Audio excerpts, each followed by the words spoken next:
só, não adianta você me receber com essa cara porque eu sei que eu tô atrasado. Então, isso que você tá fazendo, né? Todo esse clima que você tá criando não favorece o início, esse reinício de papo que a gente vai ter aqui sobre as projeções da Premier League. Eu me enrolei, eu estou correndo contra o tempo, mas tudo dando certo, eu fecho os próximos 2 capítulos das projeções antes da abertura da Premier League, na tarde da sexta-feira, no horário de Brasília, portanto, publicando a quarta e final parte dessas projeções de manhã, tá bom? Para que você esteja fornecido com todos os meus palpites furados e as informações às vezes corretas, porque eu tenho que começar esse vídeo me desculpando por alguns erros do vídeo anterior, tá? E se você não ouviu, por favor, veja. São erros que representam apenas 2, 3% do vídeo completo, então ainda vale a pena vê-lo, trazendo depois as correções, as retificações que eu vou fazer aqui. A primeira e a principal é que eu não sei porquê, quer dizer, eu desconfio que seja um pouco um problema mental que eu tenho quando eu volto das férias completamente fora do lugar. Eu fico tentando me situar, tentando lembrar as escalações. Eu acabei, na hora de projetar a escalação do Bournemouth, eu esqueci simplesmente do Semenyo e do Kluivert. Então, falando isso em voz alta, eu fico ainda mais envergonhado, eu peço desculpas, a cabeça ainda está se readaptando, perdão. Mas a projeção do Bournemouth segue mais ou menos a mesma, tá? 12ª. Esse negócio de projeção, eu vou fazer minha projeção final com a tabelinha montada aqui no vídeo de sexta-feira, a quarta e final parte. Porque eu tô me enrolando nisso também. Conforme eu vou estudando, me aprofundando nos clubes, eu vou me arrependendo das projeções que eu fiz anteriormente. Então, isso fica para depois. Outro problema, eu coloquei 2 em 7º lugar. O Brighton e o Villa. Eu projeto o Brighton acima do Aston Villa, então eu vou rebaixar por momento o Aston Villa para a 9ª colocação, mantendo o Brighton na 7ª. Fechado? Vamos lá, hoje falaremos de Burnley, de Chelsea, de Crystal Palace, de Everton e, para fechar, do Fulham, tá bom? Nessa ordem, para seguir a ordem alfabética da tabela da Premier League 25-26, começando com o vice-campeão da última Championship, o Burnley, que subiu com 100 pontos, um a menos do que o acesso anterior em 2023 com o Vincent Kompany, subiu com 101 pontos como campeão e não como vice-campeão, só que depois foi rebaixado na 19ª colocação, vice-lanterna, com apenas 24 pontos conquistados. Portanto, uma grande campanha na Championship, nessa quadra da história do futebol inglês, não representa uma campanha suficientemente boa para você permanecer na Premier League na temporada seguinte. Portanto, o interessante Scott Parker tem uma missão dificílima. Ele que sobe com o Burnley, assim como já tinha subido com o Fulham, depois rebaixado com o próprio Fulham, passou pelo Bournemouth, passou pelo Clube Bruges. Ele vai tentar manter o Burnley nesse momento em que já são 2 temporadas consecutivas que os 3 que sobem são rebaixados imediatamente. Portanto, o Burnley ele é o símbolo desse momento esquisito e desse problema que a hierarquia, a pirâmide do futebol inglês tem que resolver. O Burnley é muito bom para a 2ª divisão e ele não é bom o suficiente para a 1ª divisão. Tem sido assim nos últimos 4 anos. Vamos ver como é que chega esse Burnley para 25-26. A diferença em relação ao que subiu com o Kompany, além de 1 pontinho na tabela da Championship, é uma defesa muito sólida. Aliás, a defesa mais sólida do futebol europeu na temporada passada, apenas 16 gols sofridos em 46 jogos. 30 partidas sem sofrer qualquer gol. 30 de 46 foram clean sheets. Então, um setor defensivo muito, muito bem montado, porém em processo de remontagem. Porque perdeu peças, contratou outras, então vamos olhar um pouquinho a janela desse Burnley até a gravação desse vídeo. Perdeu o muito bom goleiro James Trafford, depois de 2 temporadas contratou do City, vendeu para o City, 27 milhões de libras. e perdeu 2 jogadores em fim de contrato por não conseguir renovar. O C.J. Egan Riley, zagueiro de 22 anos, que faz também a lateral direita, não renovou com o Burnley e agora já é jogador do Olympique de Marseille. E o capitão, Josh Brownhill, não renovou. Meio campo que sai em fim de contrato aos 29 anos de idade, ainda até onde eu vi, não assinou com nenhum novo clube. Principais chegadas. Chegam muitos jogadores, assim como já é de costume para clubes que sobem da segunda para a primeira divisão, nesse desespero para tentar o improvável. O Kyle Walker é o grande personagem dessa janela do Burnley. Esquisito vê-lo com a camisa do Burnley, né? De um clube muito menor do que Manchester City, Milan, enfim. 35 anos de idade, chega por 5 milhões. O Armando Broja, aquele atacante que estava no Everton, pertencente ao Chelsea, 23 anos de idade, ainda parece ter muito mais de tanto que rodou. Ele chega por 20 milhões de libras, agora em definitivo, sai do Chelsea, cria da base do Chelsea o Armando Broja, que passou por muitos problemas físicos na temporada passada. Vamos ver se consegue uma sequência. O Ugochukwu também vem do Chelsea, estava emprestado ao Southampton, volante de 21 anos por cerca de 20 milhões de libras. E chega o Dubravka, perdeu o goleiro, traz um goleiro experiente de Premier League, estava há mais de 7 anos no Newcastle, o goleiro de 36 anos. Então o time base do Burnley, entre chegadas e partidas, deve ser esse. 4-2-3-1, o Dubravka no gol, o Walker na direita, o Hartmann, que foi contratado junto ao Feyenoord como novo lateral esquerdo. Na dupla de zaga, o Tuanzebe, que chega do Ipswich, faz a dupla com o Maxime Esteve. No meio campo, eu projeto o Ugochukwu, difícil falar, do lado do Josh Laurent. Nas pontas ali, o Jadon Anthony e o Chaoná, francês que veio da Lazio, pode ser o titular na ponta direita, com o Marcus Edwards, contratado agora de maneira definitiva junto ao Sporting, como o cérebro desse meio campo, e na frente o Broja, se a parte física permitir assim. No banco de reservas, algumas opções interessantes, o Hannibal Mejbri da base do Manchester United, o Lucas Pires, brasileiro, lateral esquerdo, da base do Santos, disputando posição com o novo contratado Hartmann ali, o Fleming, o Aaron Ramsey, vamos ver se consegue voltar depois de 1 ano e meio parado, ele é irmão do Jacob Ramsey do Aston Villa, o Abdouni, volta de empréstimo do Benfica, vamos ver se continua. É um time que não chega a ser algo imediatamente reconhecível como muito abaixo do nível da Premier League. Porém, é muito difícil você dar esse salto, apesar de que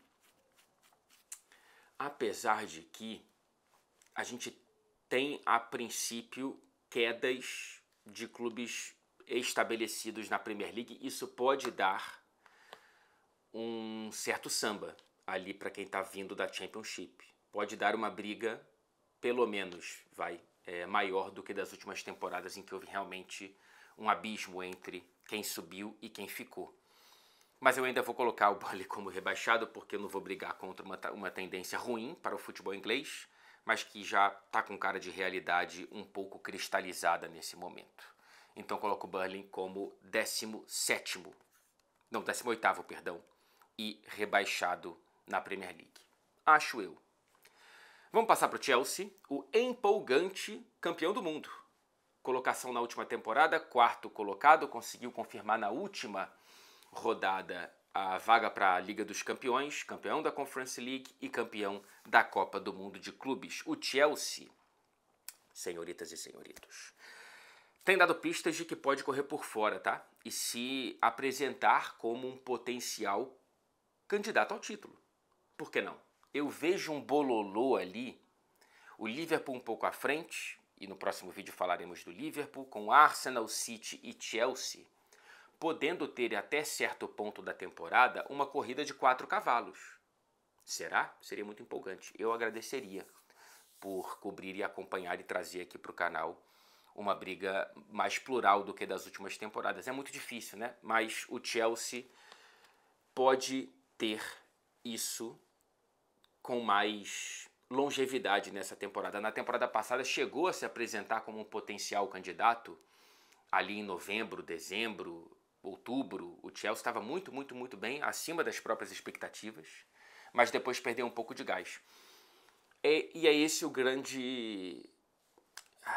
grande interrogação, é saber se o Chelsea vai ter regularidade e constância o suficiente para brigar por um título de Premier League, quando você precisa se aproximar ali dos 90 pontos na tabela. E para isso você precisa tropeçar muito pouco, para isso você precisa de uma regularidade que o Chelsea não tem há bastante tempo. Né? Não tem desde que conquistou o título, pela última vez em 2017 com Antônio Conte, porque desde então não participou de uma briga pelo título até as últimas rodadas.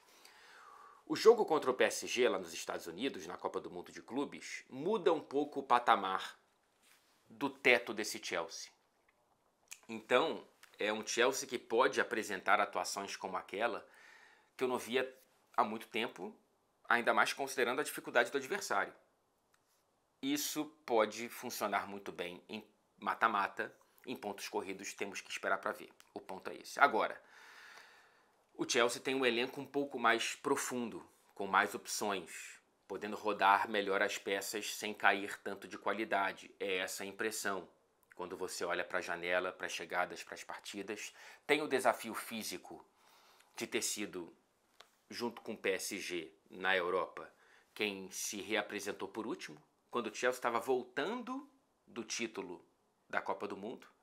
A maior parte da Premier League já estava no começo da pré-temporada.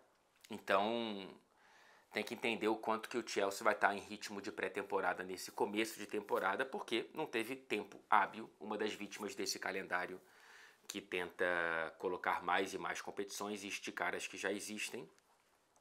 Mas o Chelsea na pré-temporada foi interessante, né? Em 3 dias, com 2 times muito diferentes, venceu o Leverkusen e depois o Milan. É o maior momento de confiança do Chelsea desde o título da Liga dos Campeões em 2021. Muito porque há reforços que estão melhorando os jogadores que lá estavam e dão sinais muito interessantes. Eu estou falando principalmente do João Pedro, campeão com a camisa do Chelsea antes mesmo de conhecer o CT. Ele que tem incríveis 5 gols em 7 chutes com a camisa do Chelsea. Lá desde Fluminense, PSG, Leverkusen e Milan. É titularíssimo e o próprio João Pedro está pronto, ao que tudo indica, para atingir um novo nível na carreira. Né? O João Pedro que foi muito bem pelo Watford, foi muito bem pelo Brighton, falando só do futebol europeu, mas que jogando por um clube do Big Six, ainda mais com as ferramentas que esse Chelsea parece ter, ele pode atingir um nível muito interessante para o nosso olhar muito necessitado da seleção brasileira, e eu estou falando da posição de camisa 9. O João Pedro pode virar de fato um homem-gol, além de ser um cara muito bom de assistências e tudo mais. O mercado do Chelsea ainda não está fechado, por isso que é ruim você ter a janela invadindo a temporada, porque a projeção ela fica um pouco desequilibrada, ela fica um pouco manchada quando há movimentos bruscos, e o Chelsea, por exemplo, ainda pode trazer o Xavi Simons, pode trazer o Garnacho, vai decidir, a princípio parece que não, mas pode buscar um zagueiro com a infeliz lesão do Cowell. Há saídas, o elenco está inchado, e há jogadores em excesso, e eu estou falando de Nkunku, eu estou falando talvez de Andrei Santos, enfim, vamos ver. Principais chegadas, além do João Pedro, que veio por 60 milhões do Brighton, o Jamie Gittens, que veio do Dortmund por 50 milhões, o Bino Gittens, mas ele pediu para ser chamado de Gittens. O Joro Hato, ou Hato, ou Ato, não sei como é que eu vou decidir chamá-lo, lateral esquerdo holandês, que também faz a zaga e pode, por exemplo, ser uma substituição ao Cowell. Veio do Ajax por 37 milhões de libras, o Delap do Ipswich, que veio por 30, e o Estevão, que veio do Palmeiras também por um valor próximo dos 30 milhões de libras. Expectativas sobre o Estevão são muito altas.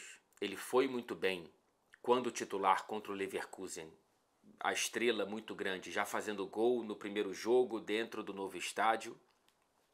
Mas é preciso, penso eu, colocar um pouco de calma nessas expectativas, tá? Por quê?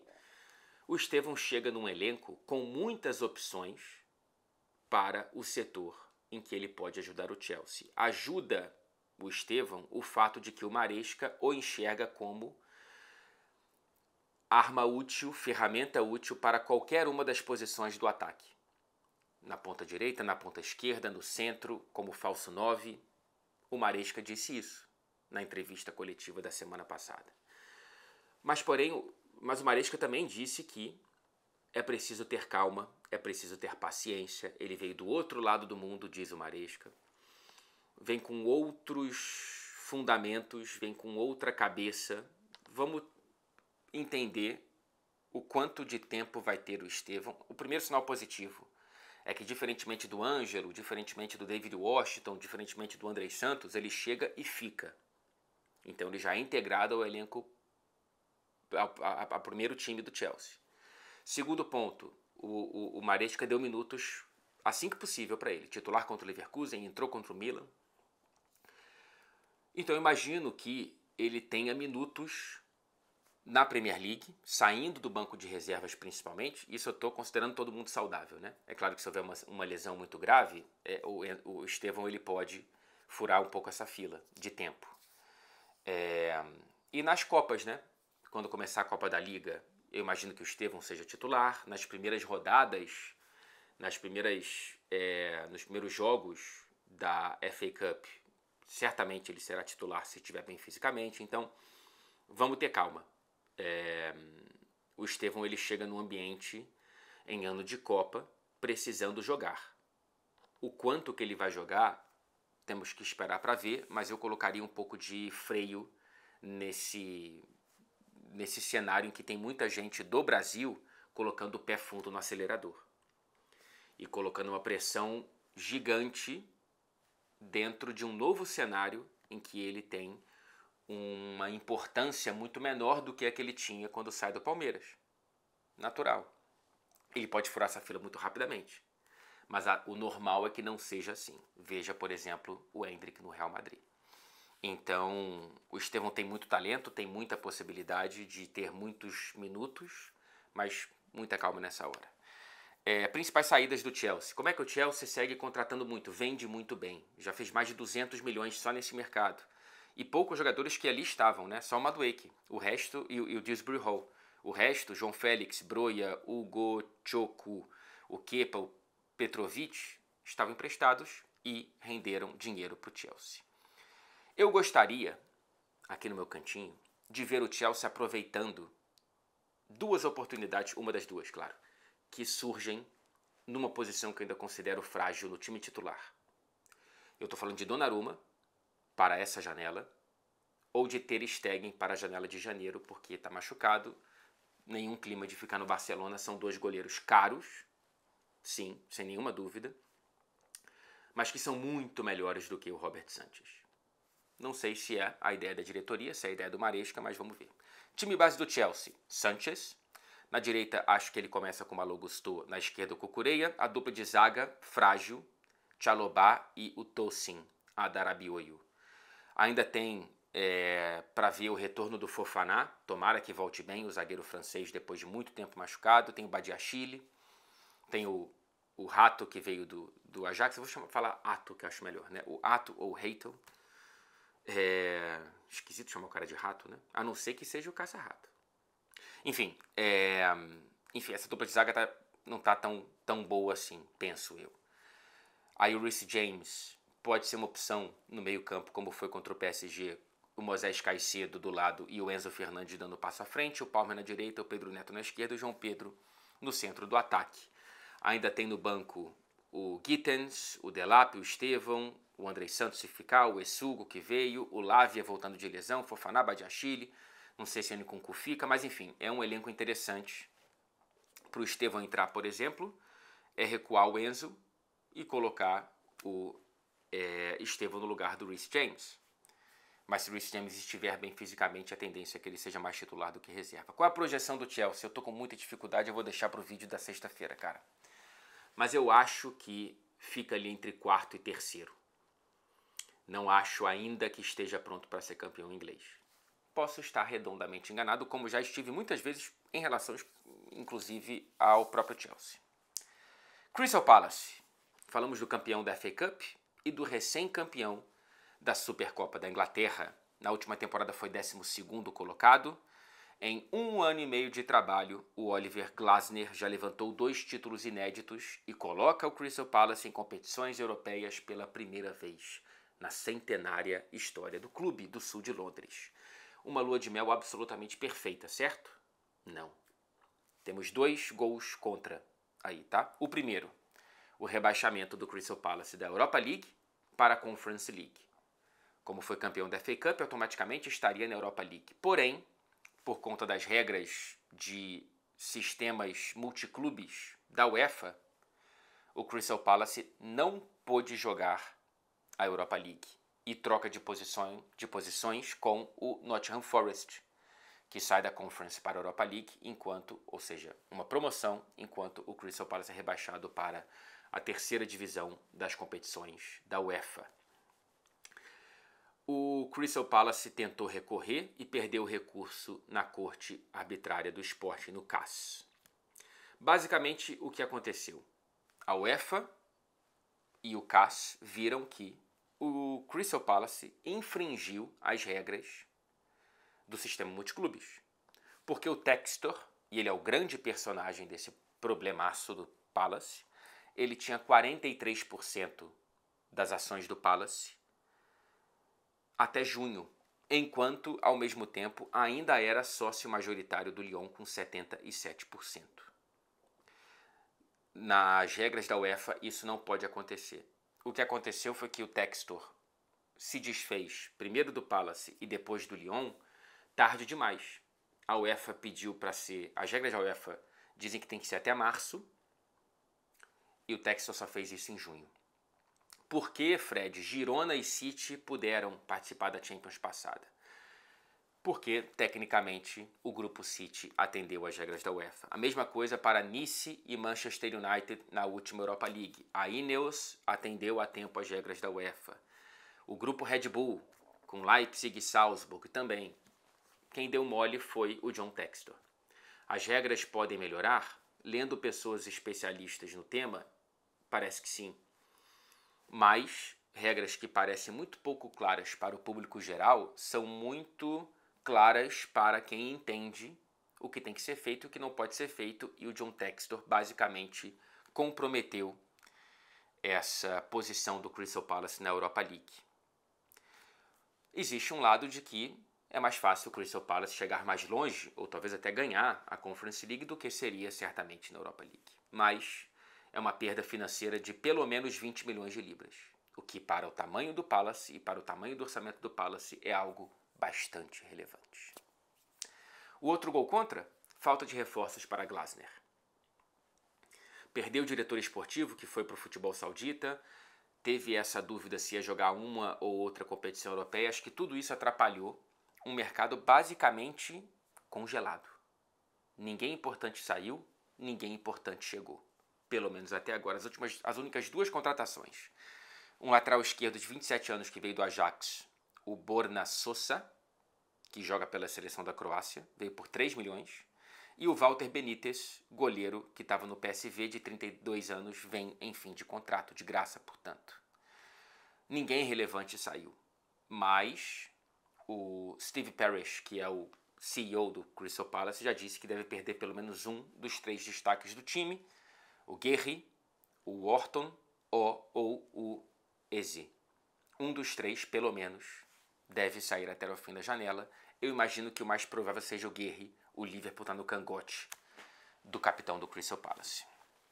O time base, portanto, até o momento, é o 3-4-3 que venceu a FA Cup e venceu a Supercopa da Inglaterra, que calou a boca do Manchester City, que calou a boca do Liverpool.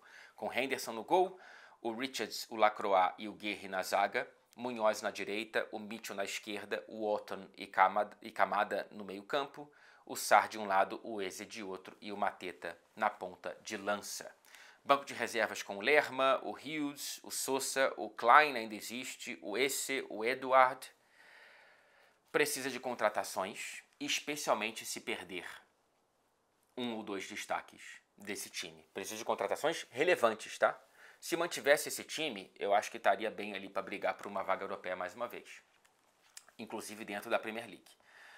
Mas como não deve manter, acho muito difícil. Portanto, eu projeta o Palace ali na 13ª colocação. O Oliver Glasner vai precisar de paciência.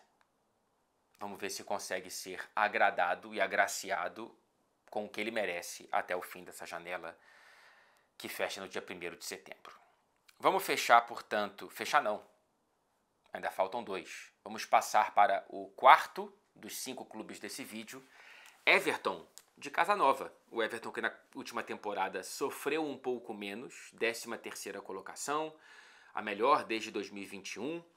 Muito graças ao retorno do David Moyes. Depois de 12 anos de hiato, ele volta para o Everton para evitar mais uma briga contra o rebaixamento. Ele conquistou em 19 rodadas 31 pontos, quase o dobro do que o Shandite tinha conseguido, 17 em 19 rodadas.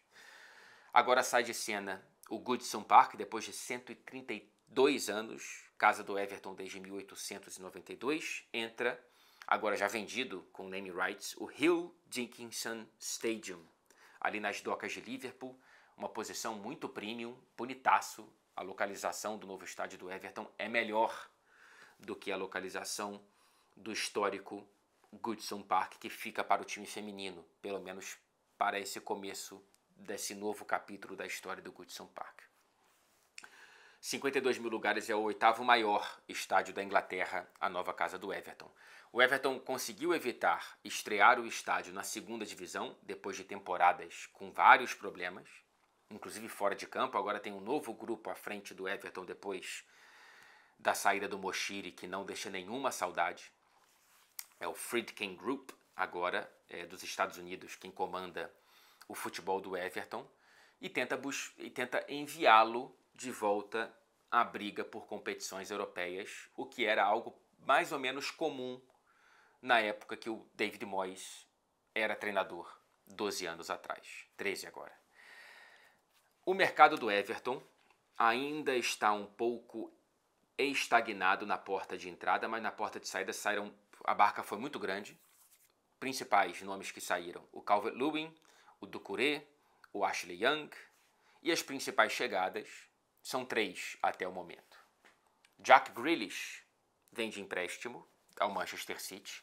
O Dewsbury Hall, volante de 26 anos, que era do Leicester, estava no Chelsea, vem por 25 milhões.